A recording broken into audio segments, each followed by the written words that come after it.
Bonjour Président. Bonjour Bouni, comment tu vas? Je veux bien Président et vous-même à l'occasion de la préparation de ces élections. Je suis très serein et ce matin, voilà, vous me donnez l'opportunité d'aller plus en détail sur notre plan stratégique, notamment sur les piliers 1. Je pense que je vais échanger avec toi. Je pense que c'est une très bonne opportunité et on va essayer de donner le maximum d'informations possibles sur ce plan stratégique, notamment en ce qui concerne son pilier.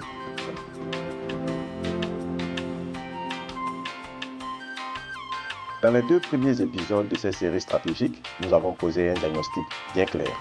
La FANAF, dans son organisation actuelle, ne répond plus efficacement aux besoins d'un écosystème africain en pleine mutation. Trop distante, trop administrative, pas assez agile, pas assez influente. Dans cet épisode, nous abordons le premier pilier du plan stratégique, réformer l'instrument opérationnel de la FANAF. Monsieur le Président, concrètement, pourquoi cette réforme est-elle indispensable aujourd'hui? Pourquoi cette réforme? Parce qu'une fédération n'est utile que si elle agit. Et pour agir, elle doit être dotée des structures opérationnelles et des processus opérationnels, mais aussi des hommes et des femmes pour à la fois alimenter ces structures et puis appliquer les processus opérationnels que nous avons. Aujourd'hui, le secrétariat général de la FANAF est perçu comme un centre administratif. Nous devons en faire un véritable centre d'innovation, de coordination technique et surtout de catalyseur d'impact pour les marchés d'assurance. C'est la raison pour laquelle la réforme est fondamentalement indispensable aujourd'hui. Comment cela va-t-il réellement s'incarner dans votre organisation? Alors, en structurant le secrétariat général autour de 6 pôles stratégiques clairs, chacun doté d'une mission opérationnelle forte. Il s'agit des pôles études et statistiques, innovation et digitalisation, capital humain, formation et parité genre, affaires réglementaires, fiscales et plaidoyer, communication et influence, développement des marchés. Donc, il y a 6 pôles stratégiques qui vont permettre à la FANAF d'avoir les rudiments opérationnels nécessaires pour mettre en œuvre le plan stratégique que nous allons mettre à la disposition des marchés. Chaque pôle aura pour mission de produire des livrables utiles, concrets, au service des marchés d'assurance. Alors, Président, vous proposez également la création de commissions permanentes. Quel sera leur rôle? Alors, ces commissions seront des véritables laboratoires d'idées. Elles structureront notre réflexion collective sur les sujets de fond, animés par des experts.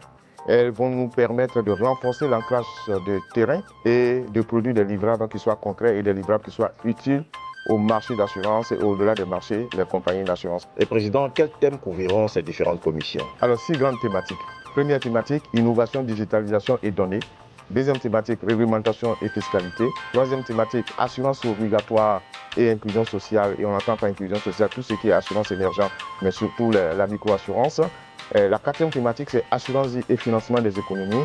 La cinquième thématique, c'est développement des talents et parité genre.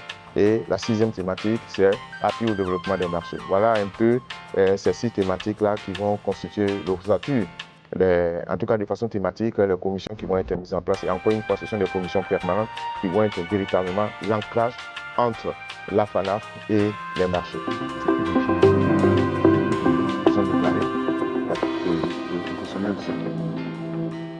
Alors, Monsieur le Président, les événements de la FANAF dans votre stratégie seront totalement repoussés.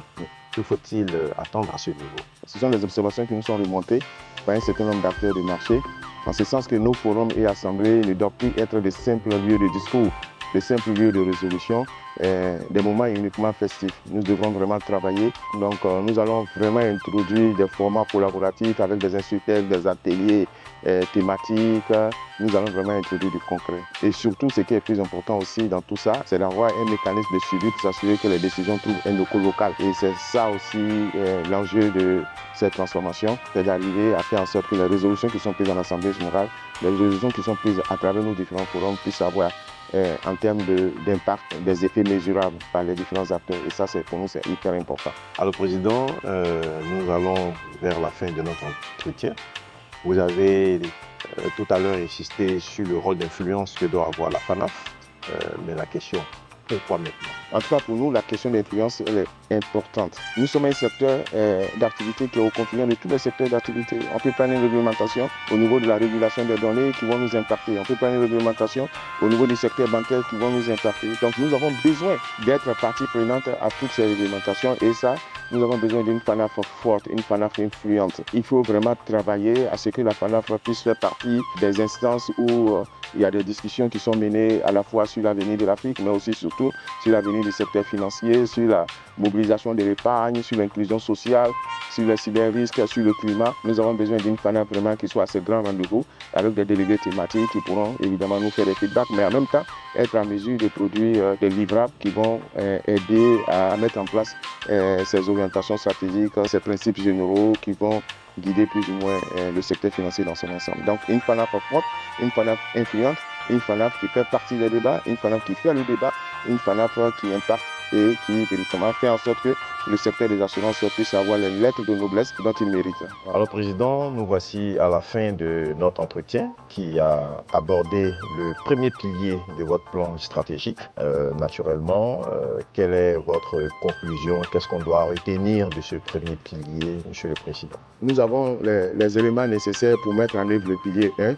Et étant entendu que l'objectif, c'est de sortir de l'observation pour entrer dans l'action, l'objectif, c'est de sortir de la passivité pour rentrer véritablement dans une ère d'impact sur le terrain. Étant entendu que l'objectif pour nous, à travers ces différents éléments, c'est d'avoir une gouvernance renouvelée, c'est la proximité renforcée et surtout, en termes de résultats, c'est efficacité démultipliée. Nous avons donc là un cap clair. Maintenant, il faut l'exécuter, il faut aller de l'avant, mais il faut doter aussi la FANAF de leadership dont elle a besoin pour mettre en œuvre ces différents piliers-là. C'est en cela que nous voudrons remercier évidemment les gens qui nous font confiance et nous allons aller jusqu'au bout dans cette campagne. Merci, Monsieur le Président, pour cette interview très enrichissante qui nous a permis d'avoir vos idées novatrices portant sur la FANAF. Merci beaucoup pour la pertinence des questions. Moi, j'ai vraiment apprécié cet entretien et donc on se donne rendez-vous pour le pilier 2. Merci. Merci, Président.